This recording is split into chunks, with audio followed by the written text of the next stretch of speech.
Welcome back to Hidden Treasures in Your Pocket, where we explore the extraordinary stories behind ordinary-looking coins that might be hiding in your collection or change jar. Today, we're diving into the fascinating world of American dimes, those small silver discs that most people barely glance at before spending. But three particular years, 1970, 1965, and 1975, produced dimes that could be worth thousands, even tens of thousands of dollars. These aren't ancient Roman artifacts or gold rush-era pieces. These are coins that were minted during many of our lifetimes, perhaps even sitting forgotten in an old collection or tucked away in a relative's estate. So before you cash in that jar of change, you might want to pay close attention to what I'm about to share. Let's begin with what many experts consider the king of modern dime rarities, the 1970 no-S proof Roosevelt dime. Now, I know what some of you seasoned collectors are thinking. I've been hunting for one of these for decades, and for good reason. The story of this coin begins in the San Francisco Mint in 1970, during what should have been a routine production of proof sets for collectors. For those newer to the hobby, proof coins are special versions with mirror-like fields and frosted designs, struck using polished dies and planchets.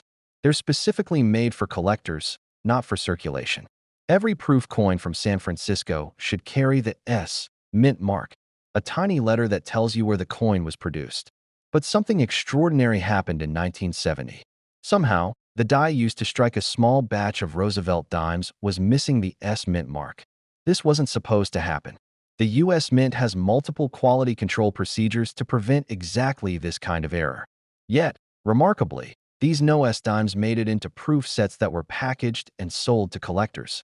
The error wasn't discovered until the sets were already in collectors' hands. When word got out, it created an immediate sensation in the numismatic community. Imagine opening what you thought was a standard proof set, only to discover you just found one of the rarest modern American coins. What makes the 1970 no-S dime truly special is its extreme rarity. While the exact number remains uncertain, numismatic experts believe that only between 40 to 50 examples exist. That's astonishingly rare for a modern coin. To put this in perspective, some of the most famous rare coins in American history, like the 1804 silver dollar or the 1913 Liberty Head nickel, exist in greater numbers than the 1970 no-S dime. Identifying this treasure requires careful examination. First, you need to be looking at a proof coin, not a regular circulation strike. These would only be found in official proof sets from 1970, not in pocket change. The coin will have that distinctive proof finish, mirror-like fields with frosted design elements. The key identifier is the absence of the S Mint mark, which should normally appear just above the date on the obverse. That's the side with Roosevelt's portrait. Under magnification, there should be no trace of the S, not even a partial impression. Now, let's talk about what keeps so many collectors up at night: the value. In numismatic circles, the 1970 no-S proof dime has achieved legendary status, and its price reflects that. In 2019, one sold at auction for a staggering $456,000. Yes, you heard that correctly. Nearly $500,000 for a dime minted during the Nixon administration. Even in lower grades, we're still talking about a coin that commands well over $100,000. The value, of course, depends enormously on the condition. Since these are proof coins that were never meant for circulation, they should theoretically all be in pristine condition. However, even proof coins can suffer from improper handling or storage. A perfect example, what we call a PR70 in numismatic grading terms, would be virtually flawless, with no visible imperfections even under magnification. Such an example would command the highest premium. A coin graded PR69 might sell for 10 to 20% less, while examples with noticeable flaws or mishandling might drop significantly in value, though we're still talking about tens of thousands of dollars. There's an interesting story about the discovery of these coins that I love sharing. The first 1970 no-S dime was reported by a collector in California who was simply going through his new proof set. Imagine his surprise. Initially, many experts were skeptical, assuming it was just a poorly struck S Mint mark that wasn't visible. It wasn't until multiple examples surfaced that the numismatic community accepted this was a genuine mint error. Another fascinating aspect of the 1970 no-S dime is that it wasn't the first no-S proof coin. In 1968, the San Francisco Mint had produced a small number of no-S Roosevelt dimes, and in 1971, they would make the same error with Lincoln cents. It's almost as if there was one particular employee at the San Francisco Mint who kept forgetting to check for the mint mark. However, the 1970 no-S dime remains significantly rarer than either the 1968 or 1971 errors. For those of you wondering about the technical aspects, the error occurred during the die preparation process. Normally, the S mint mark would be punched into the working hub before creating the working dies. Somehow, this critical step was skipped for a small batch of dime dies. What's particularly interesting is that this happened during a time when the mint was using single-punch mint marks, rather than including them directly on the master die, as is done today.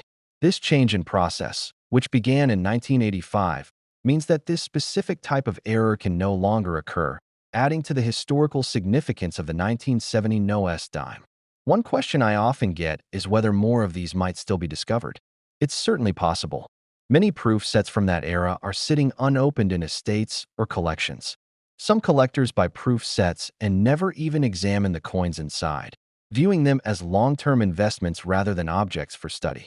So while it's unlikely we'll see a major change in the population, it's not impossible that a few more examples might surface over time. If you're serious about acquiring this legendary coin, my advice is to exercise extreme caution.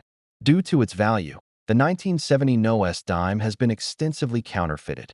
Some fraudsters simply remove the S mint mark from regular 1970 S proof dimes using acid or abrasion. Others create completely fake copies. Never purchase one without proper authentication from a reputable grading service like PCGS or NGC. And even then, buy only from established dealers with impeccable reputations.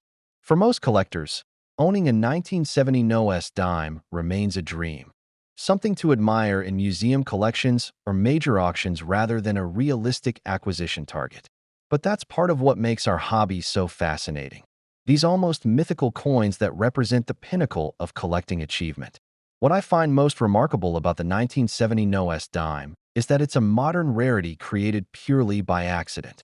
Unlike many famous rare coins that were deliberately struck in limited quantities or recalled, this was simply a mistake, a momentary lapse in quality control that created one of the most valuable dimes in existence.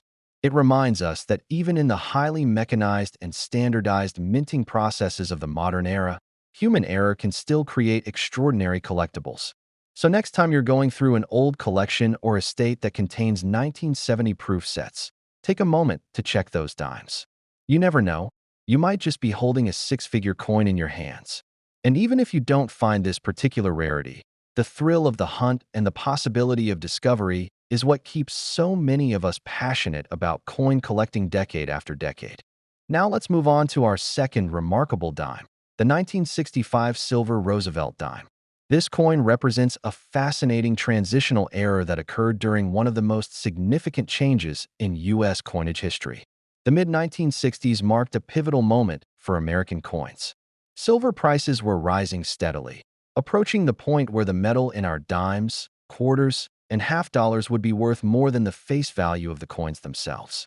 This created a serious problem for the Treasury Department. People were beginning to hoard silver coins, removing them from circulation and melting them down for their silver content.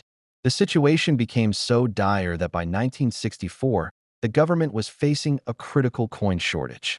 In response, Congress passed the Coinage Act of 1965, which authorized a fundamental change in the composition of our coins.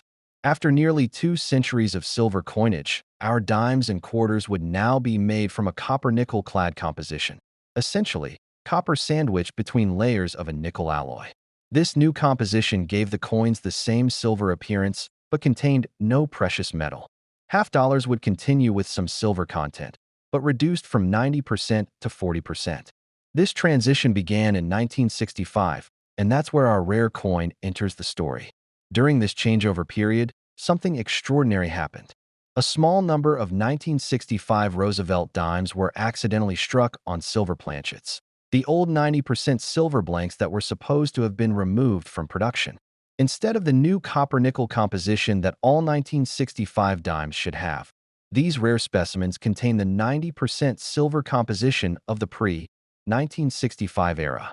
What makes this era particularly interesting is the context in which it occurred. The U.S. Mint was under tremendous pressure to produce the new clad coins quickly to address the nationwide coin shortage. The Denver Mint was working around the clock, even temporarily eliminating mint marks on all coins from 1965 to 1967 to discourage collectors from removing coins from circulation. In this hectic environment, a few leftover silver planchets somehow made their way into the production line. Identifying a 1965 silver Roosevelt dime requires some careful examination. The most obvious method is to check the weight. A standard copper-nickel clad dime weighs 2.27 grams, while a silver dime weighs 2.5 grams. This difference is subtle but measurable with a precision scale. The silver dime will also have a different ring when dropped on a hard surface, a higher-pitched ping compared to the duller sound of a clad coin. More definitively, the edge of the coin tells the tale. A silver dime shows a solid silver edge, while a clad dime displays a distinctive copper core sandwiched between silver-colored outer layers. The value of a 1965 silver Roosevelt dime depends significantly on its condition, but even in circulated grades, these are extremely valuable coins. In average circulating condition, a 1965 silver dime could easily command $3,000 to $7,000. In pristine, uncirculated condition, we're talking about values potentially exceeding $10,000 to $15,000. At a major auction in 2019, a particularly well-preserved example graded MS 67 by PCGS sold for an impressive $18,000. What's particularly fascinating about these transitional era coins is their historical significance. They represent a physical manifestation of the moment when American coinage fundamentally changed after generations of silver use. Before 1965, every dime struck by the U.S. Mint since the denomination's introduction in 1796 contained silver. These transitional errors are artifacts of that monumental shift in our monetary system. The exact number of 1965 silver Roosevelt dimes in existence remains unknown, but numismatic experts estimate fewer than 20 have been confirmed. Many more potentially exist, however, as these coins can easily hide in plain sight. Unlike the 1970 no-S proof dime we just discussed, which would only be found in proof sets, these 1965 silver dimes entered circulation. This means some could still be out there in old collections, coin jars, or even occasionally in pocket change, their true identity and value unrecognized. There's an intriguing story about one of these coins that illustrates how they can remain hidden for decades. In 2014, a collector in Texas was going through rolls of dimes he had purchased from his local bank when he noticed one coin that looked slightly different from the others. It had a brighter, more lustrous appearance. On a hunch, he weighed it and discovered it was heavier than it should have been. After professional authentication, it was confirmed to be a genuine 1965 silver dime. He had found a $7,000 coin in a standard bankroll purchased at face value. What makes the search for these 1965 silver dimes particularly exciting is that they're potentially still circulating or sitting in unsorted collections. Unlike many rare coins that were recognized as special from the beginning and carefully preserved, these were an unintentional error that wasn't widely known about for many years.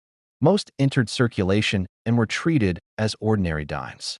This means there's a genuine treasure hunt aspect to these coins. Anyone with access to 1965 dimes has a shot, however remote, at finding one. It's worth noting that the 1965 silver dime isn't the only transitional error from this period. Similar errors exist for 1965 quarters and half dollars, as well as some 1964 coins struck on the newer clad planchets. There are even a few remarkable wrong planchet errors where dimes were struck on quarter blanks or vice versa. This whole period of transition created opportunities for fascinating minting errors that numismatists continue to study and discover. For those of you who might be wondering about authentication, this is absolutely critical with a coin of this nature. There are numerous counterfeit and altered coins in the marketplace. Some fraudsters have been known to silverplate regular 1965 clad dimes or otherwise manipulate coins to make them appear to be the rare silver variety. Professional authentication from PCGS, NGC, or another reputable grading service is essential before making any significant purchase, or if you believe you found one yourself. The scientific techniques used to authenticate these coins are quite interesting. Non-destructive X-ray fluorescence can determine the metallic composition without damaging the coin. Specific gravity tests, which measure how the coin's weight compares to its displacement in water, can also confirm whether it's silver or clad. The experts at major grading services have sophisticated equipment and the experience to detect even the most carefully crafted counterfeits. One aspect that makes collecting these transitional errors particularly appealing is their connection to a pivotal moment in American economic history. The removal of silver from our coinage was a direct response to macroeconomic forces, rising industrial demand for silver, worldwide silver shortages, and changes in global monetary systems as countries moved away from precious metal standards. When you hold a 1965 silver dime, you're holding a physical artifact of that economic transition, a coin that literally wasn't supposed to exist. For collectors who focus on error coins, the 1965 silver Roosevelt Dime represents a crown jewel. It's not just a die variety or a striking error. It's a fundamental composition error that occurred during a historic transition. Error collectors categorize it as a wrong planchet error, but it's in a class by itself given the historical context. Many serious Roosevelt Dime specialists consider acquiring one to be a lifetime achievement. So what should you do if you think you found one? First, don't clean it or attempt any restoration. This can severely damage the value. Second, weigh it on a precise scale if possible. If it measures close to 2.5 grams rather than 2.27 grams, you might have something special. Third, examine the edge. If you see a solid silver-colored edge without a copper core, that's another positive indicator. If these tests suggest you might have a genuine 1965 silver dime, the next step would be professional authentication. The investment in authentication is well worth it given the potential value. For those of you with substantial coin collections inherited from relatives who were active in the 1960s, it's definitely worth checking any 1965 Roosevelt dimes. Collectors and dealers at the time weren't widely aware of these transitional errors, so they could easily have been overlooked. And unlike many valuable coins that show obvious special characteristics, these blend in with common coins, protected by their ordinary appearance, hidden treasures waiting to be discovered by the knowledgeable eye. Let's round out our trio of remarkable dimes with the 1975 No-S Roosevelt Proof Dime, another extraordinary minting error that has coin collectors constantly checking their proof sets and wondering if they might be sitting on a small fortune. The 1975 No-S Proof Dime shares some similarities with the 1970 version we discussed earlier, but it has its own unique story and an even more impressive rarity. Like its 1970 counterpart, this coin was created when the San Francisco Mint somehow produced proof dies without the S mint mark. But while the 1970 era resulted in perhaps 40 to 50 coins reaching the public, the 1975 era is considerably rarer. Current estimates suggest that only 2 examples of the 1975 No-S Proof Dime exist. Yes, you heard that correctly, just 2 coins. This makes it one of the rarest U.S. coins of the modern era, if not all time.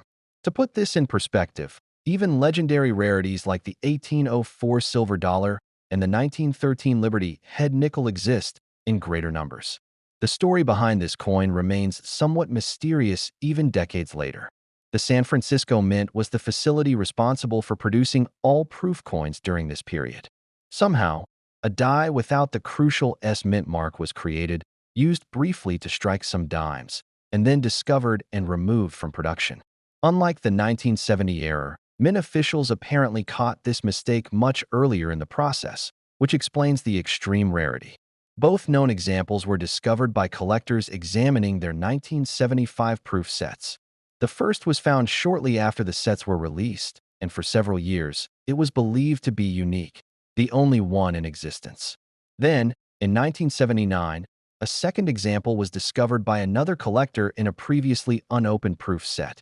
Despite decades of collectors scrutinizing their 1975 proof sets, no additional specimens have been confirmed since then. Identifying a 1975 No-S dime requires the same careful examination as the 1970 version. You'd need to be looking specifically at a proof coin from a 1975 proof set, not a regular circulation strike. The proof will have that distinctive mirror-like field and frosted design elements. The critical feature is the absence of the S mint mark, which should appear above the date on the obverse. Under magnification, there should be no evidence of the mint mark at all, not even a partial impression. The value of this coin is simply staggering. When one of the two known examples appeared at auction in 2019, it sold for an astounding $456,000. The other example, when it last sold in 2011, commanded $349,600. By now, in today's market, either coin would likely exceed $500,000 if offered for sale. This means this tiny dime is worth approximately 5 million times its face value, a return on investment that makes even the most successful stock picks look paltry by comparison. What makes the 1975 No-S dime particularly fascinating is how easily it could have been overlooked. These weren't special commemorative issues or coins that looked obviously different. They were standard proof dimes included in regular proof sets that thousands of collectors purchased directly from the mint. The only difference was that tiny missing letter. If not for sharp-eyed collectors who scrutinized their purchases, these treasures might never have been discovered. There's an interesting bit of numismatic intrigue surrounding these coins as well.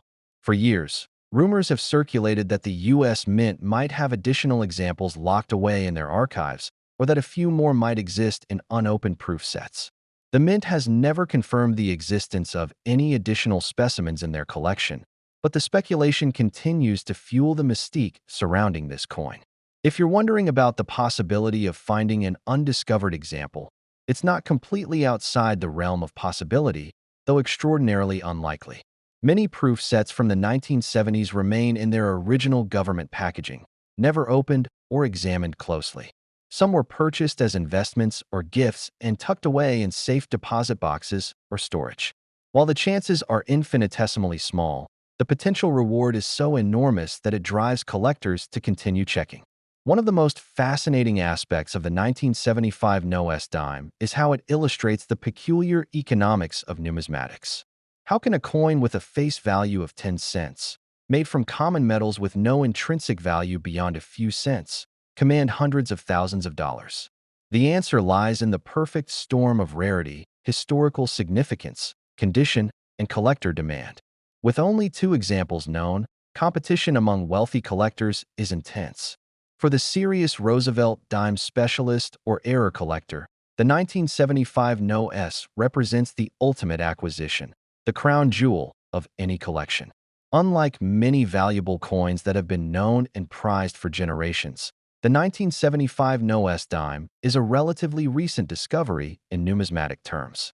This means its entire history has been well documented in the modern era. We know precisely when each example was discovered, who found it, and its subsequent chain of ownership. This provenance adds another layer of historical interest to an already remarkable coin.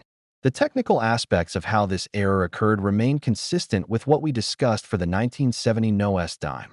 During this period, mint marks were manually punched into working hubs before creating working dies. Somehow, this critical step was skipped for at least one dime die. Since 1985, mint marks have been incorporated directly into the master die, making this specific type of error obsolete, another factor that adds to the historical significance of these No-S varieties. For those of you who enjoy comparing condition and quality, it's worth noting that both known examples of the 1975 No-S dime have been graded. One is certified as PR 68, while the other achieved a nearly perfect PR 69. Given that these are proof coins produced to exacting standards and discovered promptly after minting, it's not surprising that they exist in superb condition. In the unlikely event that additional examples are discovered, their condition would be a crucial factor in determining their value relative to the known specimens. Authentication is, of course, absolutely critical with a coin of this significance. The financial incentive to create counterfeits is enormous, and sophisticated techniques exist to remove mint marks from regular 1975 S-proof dimes. Never purchase a coin purporting to be a 1975 No-S dime without absolute certainty of its authenticity, which generally means certification by PCGS or NGC. And if you believe you've discovered one, handle it with extreme care. Even minor damage could significantly impact its potential value. The 1975 Numismatics dime, along with its 1970 counterpart, has inspired generations of collectors to check their proof sets carefully. This has led to the discovery of other valuable No-S proof coins, including the 1968 No-S dime, 1971 No-S nickel, 1976 No-S Eisenhower dollar, and 1990 No-S Lincoln cent. While none of these approach the rarity or value of the 1975 No-S dime, they form an interesting collecting specialty of modern mint errors that continues to captivate numismatists. So there you have it, the story of a coin so rare that most museums don't even have an example. A tiny dime that's worth more than many houses. A modern rarity that proves exceptional treasures aren't only found in ancient coins or historic gold pieces, but sometimes in the most unexpected places, like a standard government proof set from 1975 that originally sold for just a few dollars. Remember, knowledge is the most valuable tool in a collector's arsenal. The original owners of these rare dimes purchased them for face value or just a few dollars. It was their knowledge and attention to detail that transformed ordinary purchases into extraordinary treasures. So keep learning, keep examining, and keep enjoying the remarkable world of numismatics. Until next time, this is your channel name, reminding you that history, rarity, and perhaps a small fortune might be hiding right in your pocket. Happy collecting!